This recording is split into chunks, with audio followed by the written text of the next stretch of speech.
ہمارے نبی کو اجمل بنایا، سارے نبی کامل، ہمارے نبی کو اکمل بنایا۔ وہ جو پہلے آئے وہ صرف نبی، آقا نبیوں کے نبی، وہ جو پہلے آئے وہ صرف رسول، آقا رسولوں کے رسول، وہ جو پہلے آئے وہ صرف پیغمبر، آقا پیغمبروں کے پیغمبر، وہ جو پہلے آئے ان کے لیے صرف نبوت، آقا کے لیے ختم نبوت، وہ جو پہلے آئے ان کی نبوت پھیلی، آقا کی نبوت ذاتی، وہ جو پہلے آئے ان کی نبوت کے بعد نبوت، آقا کی نبوت کے بعد قیامت، وہ جو پہلے آئے ان کے لیے صرف شفاعت، آقا کے لیے کبرا شفاعت، وہ جو پہلے آئے ان کے لیے صرف امت، آقا کے لیے خیر امت، وہ جو پہلے آئے ان کے لیے کتاب اللہ، آقا کے لیے کلام اللہ، وہ جو پہلے آئے ان کا معراج فرش پر، آقا کا معراج عرش پر، وہ جو پہلے آئے ان کے لیے صفین، آقا کے لیے مصلی۔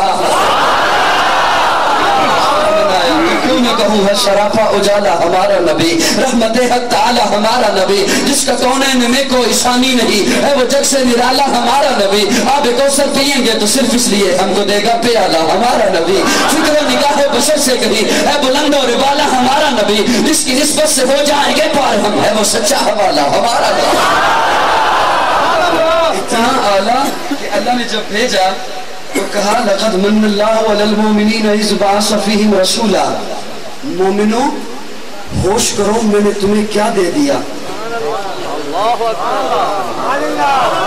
مومنوں ہوش کرو میں نے تمہیں، آپ علماء سے معنی سنتے رہتے ہیں، ایک طالب علم سے معنی سنیے، لقد من اللہ علی المؤمنین اذ بعث فیہم رسولا، اللہ کہتے ہیں میں نے احسان کیا، لیکن اس کا مطلب یہ نہیں ہے کہ اللہ نے کہیں اور احسان نہیں جتلایا، اللہ نے بہت سارے احسان جتلائے، فَبِأَيِّ آلَاءِ رَبِّكُمَا تُكَذِّبَانِ، یہ بھی احسان ہے، وَإِن تَعُدُّوا نِعْمَتَ اللَّهِ لَا تُحْصُوهَا، میری کسی ایک نعمت کو نہیں گن سکتے، یہ بھی احسان ہے، لیکن یہاں پہ اللہ نے کہا لَقَدْ مَنَّ اللَّهُ، مَنَّ اللَّهُ، ایسا احسان جس کا بدل نہیں ہے، ایسا احسان جس کا بدل نہیں ہے۔ میں اپنے ذوق میں معنی کرنے چلا ہوں، اللہ نے اپنے خزانے سے دولتوں کو اٹھایا دے دیا، ہم نے رب سے مانگی دولت اللہ نے اٹھائی دے دی، ہم نے رب سے مانگی شہرت اللہ نے اٹھائی دے دی، ہم نے رب سے مانگا اقتدار اللہ نے اٹھایا دے دیا، صحت مانگی اٹھائی دے دی، اولاد مانگی اٹھائی دے دی، یہ سارا کچھ دینے کے بعد اللہ نے اپنے خزانے میں دیکھا کہ کوئی کمی نہیں آئی، اپنے خزانے میں دیکھا کوئی کمی نہیں آئی، لیکن جب اپنے محبوب کو اٹھایا دے دیا، خزانے میں دیکھا خزانے میں سب کچھ تھا، محمد نہیں تھا، اس لیے کہا لقد من اللہ علی المؤمنین اذ بعث فیہم رسولا، مومنوں ہوش کرو میں نے تمہیں کیا دے دیا، وہ دیا جو میرے پاس ایک ہی تھا، سبحان اللہ، سبحان اللہ، کہہ رہے ہیں بس کرو، اللہ کہتے ہیں مومنوں ہوش کرو میں نے تمہیں کیا دی، وہ دیا جو میرے پاس میرے پاس، اور اگلی بات وہ دیا جو میرا محبوب ہے، وہ دیا جو میرا محبوب، اور اگلی بڑی ایک میٹھی بات سنانے چلا ہوں آپ کو، اللہ نے کہا لقد من اللہ علی المؤمنین اذ بعث فیہم رسولا من انفسہم، سبحان اللہ۔ اکثر سے طالب علموں کے ہیں اور طالب علموں کو اپنے طالب علم بھائی سے یوں نہیں کرنا چاہیے، من انفسہم، مومنوں پہ احسان کیا کہ مومنوں تم میں سے بھیجا، مومنوں تم میں سے بھیجا، آج بڑی مشکل ہو رہی ہے اس کا معنی کیسے کریں، گستاخی ہو جائے گی، جی توجہ، لقد من اللہ علی المؤمنین اذ بعث فیہم رسولا من انفسہم، تم میں سے بھیجا، تم میں سے بھیجا، مولا یہ کیوں کہا کہ تم میں سے بھیجا، اللہ کہتے ہیں جب حضرت ابراہیم نے مانگا تھا نا تو انہوں نے مانگا ہی ایسا تھا، کہا ربنا وبعث فیہم رسولا منہم، مولا ان میں سے ہو ان میں سے نہ ہو، ان میں سے ہو ان میں سے، اللہ کہتے ہیں من انفسہم، تم میں سے بھیجا، میں معنی کرنے چلا ہوں، سیدہ طیبہ طاہرہ صدیقہ کائنات ام المومنین سیدہ عائشہ سوال کرتی ہیں یا رسول اللہ آپ کو پسینہ آتا ہے، اما عائشہ سوال کرتی ہیں یا رسول اللہ آپ کو پسینہ آتا ہے، آقا کہتے ہیں ہاں عائشہ اس لیے کہ تم میں سے ہوں، آقا کہتے ہیں ہاں عائشہ اس لیے کہ تم میں سے ہوں. اما پھر پوچھتی ہیں یا رسول اللہ پسینے سے خوشبو آتی ہے؟ یا رسول اللہ پسینہ آتا ہے. آقا کہتے ہیں اس لیے کہ تم میں سے ہو. یا رسول اللہ پسینے سے خوشبو آتی ہے. آقا کہتے ہیں تم میں سے تو ہوں، تم جیسا نہیں. تم میں سے تو ہوں، تم جیسا، تم جیسا، تم جیسا. یا رسول اللہ آپ کو نیند آتی ہے؟ آقا کہتے ہیں ہاں اس لیے کہ تم میں سے ہو. کہ تم یا رسول اللہ آپ نیند سے اٹھ کر بغیر وضو کے نماز پڑھ لیتے ہیں؟ کہا تم جیسا نہیں ہوں. بولو بولو بولو بولو. مجھے آپ کے بولنے پہ 10 منٹ دکھ ہوگا، آپ کو کل دکھ ہوگا. بولو. معلوم پھر اتنا لمبا سفر کر کے میں نے آنا ہے یا نہیں آنا؟ آپ بول دو. نیند آتی ہے. آقا کہتے ہیں تم میں سے ہوں. یا رسول اللہ نیند سے اٹھ کر بغیر وضو کے نماز پڑھ لیتے ہیں؟ آقا کہتے ہیں تم جیسا. یا رسول اللہ آپ مٹی سے بنے؟ یا رسول اللہ آپ مٹی سے بنے؟ کہا ہاں مٹی سے بنا، لیکن سنو تم بھی مٹی سے بنے، میں بھی مٹی سے بنا. تم اس مٹی سے بنے، میں جنت کی مٹی سے بنا. اس مٹی سے بنے، میں جنت کی مٹی سے بنا. قاضی ایک دلیل دینے چلا ہے، محبت سے سماعت کرنا. تم اس مٹی سے بنے، میں جنت کی مٹی سے بنا. علماء کی موجودگی میں کہنے چلا ہوں جو جس مٹی سے بنا اس میں دفن ہوگا.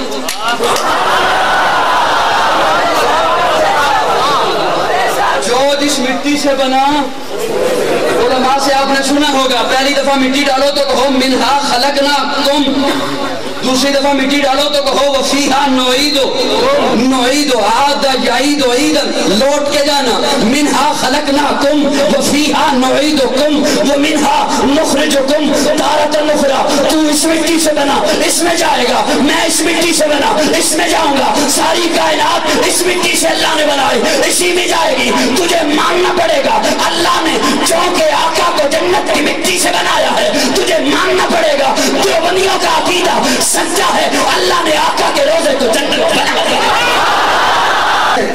اللہ نے اپنے محبوب کو اتنا اعلیٰ بنایا، اتنا اعلیٰ بنایا کہ میرے آقا اٹھے تو آسمان کو عروج ملے، میرے آقا بیٹھے تو دھرتی کو سکون ملے، میرے آقا کو پسینہ آئے تو گلشن مہکنے لگے، میرے آقا مسکرائیں تو ستارے چمکنے لگے، میرے آقا لو ہلائیں تو انادل چہکنے لگے، میرے آقا بات کریں تو پھول جھڑنے لگے. اتنا اعلیٰ بنایا. میرے آقا اپنا ہاتھ ام مابت کی بکری پہ رکھے اس کی بیماری شفا میں بدل جائے. اتنا اعلیٰ بنایا. میرے آقا اپنا ہاتھ جلیبیب کے چہرے پہ لگائیں چودھری چاند کا حسن مل جائے. اتنا اعلیٰ بنایا. میرے آقا اپنا لعاب دہن صدیق کی ایڑی پہ لگائیں، تیرے آنکھ کا کام کرے. علی کی آنکھ پہ لگائیں شفا یاب ہو جائے. معاذ کے بازو پہ لگائیں جان پڑ جائے. اتنا اعلیٰ بنایا. میرے آقا اپنا لعاب دہن کڑوے کنویں میں ڈالے شہد کی طرح میٹھا ہو جائے. اتنا اعلیٰ بنایا. میرے آقا سر اٹھا کے بولے قرآن بنے، سر جھکا کے بولے حدیث بنے، قدم اٹھائیں سنت بنے، قدم رکھیں تو جنت بنے.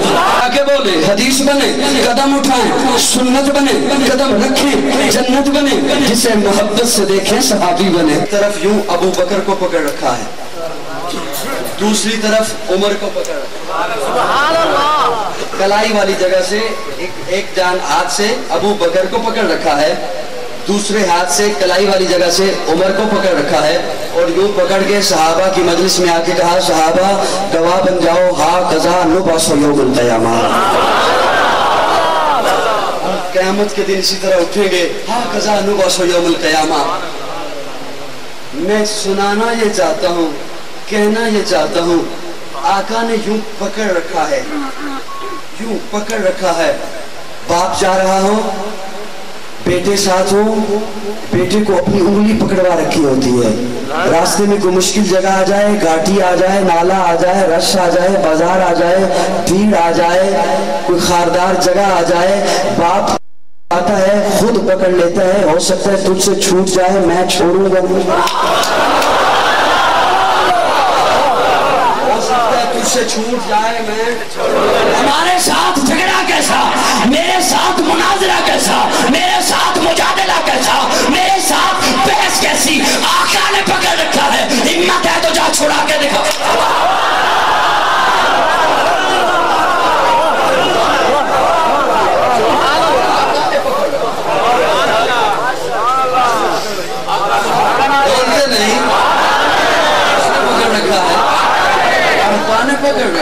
ہمارے ساتھ کیا جھگڑا؟ اور یہ آج کی بات نہیں، یہ آج کی بات بڑی توجہ سے، میں ذمہ داری سے بات کرنے چلو، آج کی بات نہیں۔ آقا کی عمر 12 سال، کتنی؟ 12 سال آقا کی عمر۔ جب دادا عبد المطلب کی وفات ہوئی، پیارے آقا کی عمر 7 برس۔ عبد المطلب نے اپنے بیٹے ابو طالب کو بلا کے کہا، بیٹا میں دنیا سے جا رہا ہوں، اپنا پوتا تیرے حوالے کر رہا ہوں، پرورش کرنا، خیال رکھنا۔ آقا 8 سال کے ہوئے، 9 سال کے ہوئے، 10 سال کے ہوئے، 12 سال کے ہوئے تو ابو طالب کو تجارت کے لیے شام جانا پڑا۔ وہ جانے کی تیاری کرنے لگے۔ آقا آ کے کہتے ہیں، 12 سال کے ہیں آقا، آ کے کہتے ہیں چچا آپ تجارت کے لیے شام جا رہے ہیں، میں اکیلا کیا کروں گا، گھر میں نہ باپ ہے، نہ ماں ہے، نہ بھائی ہے، نہ بہن ہے، اجازت ہو تو میں بھی ساتھ چلوں؟ ابو طالب کہتے ہیں ٹھیک ہے، تیاری کرو، تم بھی ساتھ چلو۔ تھوڑی دیر کے بعد پھر آقا آ کے کہتے ہیں چچا آپ کے ساتھ قریشی ہوں گے، سردار ہوں گے، تاجر ہوں گے، آپ ادھر مشغول رہو گے، میں اکیلا اکتا جاؤں گا، اجازت ہو تو یار کو ساتھ لے لوں؟ اجازت ہو تو یار۔ ابو طالب پوچھتے ہیں کون؟ کہا ابو قحافہ کا بیٹا ابو بکر۔ آقا کی عمر 12 سال، ابو بکر کی عمر 10 سال۔ ابو طالب کہتے ہیں ابو قحافہ اجازت نہیں دے گا، آقا کہتے ہیں یہ بات مجھ پہ چھوڑو، میں اجازت لینے جاؤں گا۔ اجازت ملی، قافلہ جا رہا ہے۔ بڑا مشہور واقعہ آپ سنتے رہتے ہیں، ایک جگہ پہ قافلے نے پڑاؤ کیا، سامنے ایک عبادت خانہ ہے، وہاں سے راہب دوڑتا ہوا بھاگتا ہوا آیا، آگے سب کو ملتا ہے۔ قافلے والے کہتے ہیں تو بھاگ کر کیوں آیا؟ کہتا ہے مجھے خوشبو کھینچ کے لائی ہے۔ سب کو آ کے ہاتھ ملاتا ہے، اس بچے پہ آ کے رک گیا، یہ کون ہے؟ کون ہے؟ بتایا ابو طالب نے، میرا بھتیجا ہے، نام محمد ہے۔ وہ کہتا ہے اگر میری دعوت قبول کرو تو دوپہر کا کھانا میرے پاس۔ کہتے ہیں ٹھیک ہے آ جائیں گے، ٹھیک ہے آ جائیں گے۔ ابو طالب نے آقا کو اور ابو بکر کو کہا ادھر اونٹوں کی رکھوالی کے لیے کھڑے ہو جاؤ، ہم دعوت کھائیں، ہم دعوت کھائیں، آپ ادھر کھڑے ہو جاؤ۔ گئے دعوت کھانے، اس نے راہب نے سب کو بٹھایا، پوچھا وہ بچہ کہاں ہے؟ کہا ہم تو اسے دعوت ادھر چھوڑ آئے اونٹوں کی رکھوالی کے لیے، اور آپ کہنا پھر تو انہوں بلایا کہ میں لے کے آؤ، لینے گئے، آؤ۔ اب یہ اللہ اپنی قدرتوں کا اظہار کرتے ہیں، راستے میں جب چل کے آ رہے ہیں تب تو بادل سایہ کر رہا ہے، تب تو بادل سایہ کر رہا ہے، لیکن اللہ اظہار کرانا چاہتے ہیں اپنی قدرتوں کا۔ سبھی درخت کی سائے میں نیچے بیٹھے ہوئے ہیں، آقا آ کے اس کونے میں بیٹھ گئے جہاں سایہ نہیں تھا، جہاں سایہ نہیں تھا۔ مولانا محمد ادریس کاندلوی سیرت مصطفیٰ میں لکھتے ہیں، لیکن میں اپنے ذوق میں ایک جملہ کہنا چاہتا ہوں۔ آقا اس کونے میں آ کے بیٹھے جہاں سایہ نہیں تھا، درخت نے کہا مولا ذرا حرکت کی اجازت تو دے۔ حرکت کی کیا کرے گا؟ کہا میں ادھر ہونا چاہتا ہوں جدھر تیرا محبوب بیٹھا ہے۔ کیا یہ رہا تھا؟ یہ آج کی بات نہیں کہ ابو بکر ساتھ ہے، یہ آج کی بات نہیں ہے۔ میں تفصیلات میں نہیں جاتا۔ 22ویں جمادی الثانی ہے، گزری ہے کل۔ 3 چیزیں انسان کو پیاری ہوتی ہیں، جان، اولاد، مال۔ میرا دعویٰ ہے ان تینوں چیزوں کو ابو بکر سے پڑھ کے کسی نے نبوت پہ نشان نہیں۔ جان دی، اولاد کا ایک تفصیل والا واقعہ، اسماء کا عزت والی رات۔ میں مال پہ 2 باتیں کرنا چاہتا ہوں۔ خوبصورت کانفرنس میں آپ آئے بیٹھے ہیں، غلبہ اسلام کے لیے آپ بھی کوشاں ہیں، مجاہدین بھی کوشاں ہیں۔ مولانا سید عبداللہ شاہ صاحب مظہر ان کی قیادت میں افراد کوشاں ہیں۔ غزوہ تبوک کے موقع پر جب آقا نے چندہ مانگا، حضرت ابو بکر سب کچھ دے آئے۔ اماں عائشہ کہتی ہیں آ کے گھر میں دیوار پہ ہاتھ لگا